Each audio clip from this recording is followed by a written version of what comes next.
Good afternoon students. कल के आखिरी लेक्चर में हमने आपको बताया था कि बेसिक मैथ्स ख़त्म होने के बाद हम सेट थ्योरी चालू करेंगे। तो ये हमारा कंप्रिहेंसिव सेट थ्योरी होगा, पूरा set relation function from basics to JEE mains to JEE advance हम पूरा कवर करेंगे। तो चलिए शुरू करते हैं। तो फिर मैंने आपको बताया था कि किसी भी वर्ड का मीनिंग निकालना बहुत ही आसान है, ठीक है। जैसे कि सेट, तो आप कभी कपड़े की दुकान पे गए होगे, तो वहाँ पे दुकान वाले ने बोला हो कि भैया मैं इसका सेट दिखा देता हूँ, मैं उसका सेट दिखा देता हूँ, मैं जीन्स का सेट दिखा देता हूँ।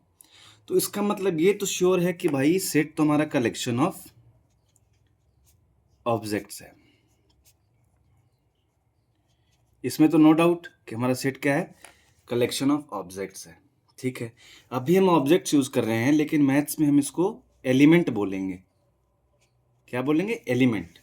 Element is as good as object, ठीक है। तो set of collection of object होगा। तो क्या किसी भी कलेक्शन ऑफ ऑब्जेक्ट को हम सेट कह देंगे? नहीं, हमारा ऑब्जेक्ट क्या होना चाहिए? वेल डिफाइंड होना चाहिए। वेल डिफाइंड मतलब वो डिफाइंड होना चाहिए, उसका एग्जिस्टेंस होना चाहिए।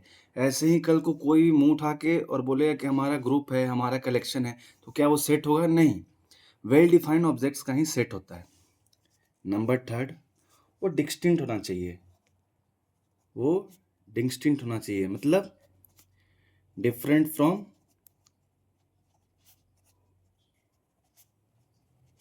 One another.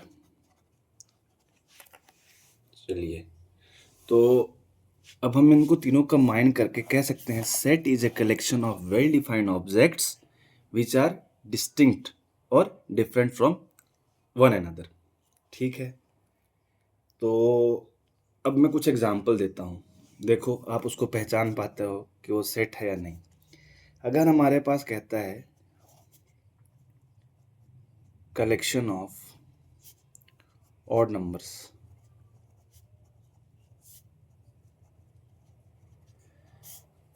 इसी दिन के लिए मैंने कल आपको बेसिक मैथ्स पढ़ाया था, ताकि आगे कॉन्सेप्ट्स बहुत ही मक्खन की तरह निकल जाएं, ठीक है। ऑड नंबर्स मैंने क्या बताया था? वैसे नंबर्स जो 2 से डिविजिबल नहीं होते हैं, जैसे 1, 3, 5, 7 एंड सो ऑन। अब एक बात बताओ, ये कलेक्शन है? हाँ जी बिल्कुल है। क्या वेल डिफाइंड है? हाँ जी बिल्कुल है। क्या डिस्टिंक्ट है, डिफरेंट फ्रॉम वन अदर? हाँ जी बिल्कुल। तो भाई ये सेट होगा, 100% सेट होगा। नंबर 2, अब एक बात बताओ आप मुझे, दूसरा क्वेश्चन है collection of all beautiful actress in Bollywood. अब एक बात बताओ, collection of all beautiful actress in Bollywood, क्या ये एक सेट हो सकता है? चलो इस पे सोचते हैं। फॉर एग्जाम्पल मान लो 5 लोग हैं, ए, बी, सी, डी, ई। ए के हिसाब से कैटरीना कैफ ब्यूटीफुल एक्ट्रेस है, बी के हिसाब से ऐश्वर्या राय ब्यूटीफुल एक्ट्रेस है, सी के हिसाब से हेमा मालिनी, डी के हिसाब से नोरा फतेही और ई के हिसाब से जैकलिन फर्नांडिस। तो एक बात बताओ, क्या ये वेल डिफाइंड है? तो आपका सीधा आंसर होगा नहीं सर। क्यों? क्योंकि हर पर्सन टू पर्सन ये वेरी कर रहा है। अब एक बात बताओ, पहला सवाल था हमारा कलेक्शन ऑफ ऑड नंबर्स, तो क्या मैं एक को ऑड नंबर बोलूंगा और मेरे पड़ोसी का एक को ऑड नंबर नहीं बोलेगा? नहीं, ये तो वेल डिफाइंड है भाई कि जो नंबर हमारे 2 से डिविजिबल नहीं है ऑड नंबर कैटेगरी में लाई करेंगे, तो वेल डिफाइंड एग्जिस्ट करते हैं।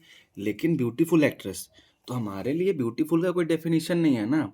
किसी के हिसाब से ब्यूटीफुल होना है एक्स्ट्रा ग्लो ऑन फेस, किसी के हिसाब से ब्यूटीफुल हो सकता है एक्स्ट्रा हाइट, तो वो वेरी करता है फ्रॉम पर्सन टू पर्सन। तो ये हमारा सेट नहीं होगा। क्यों? क्योंकि ये वेल डिफाइंड नहीं है।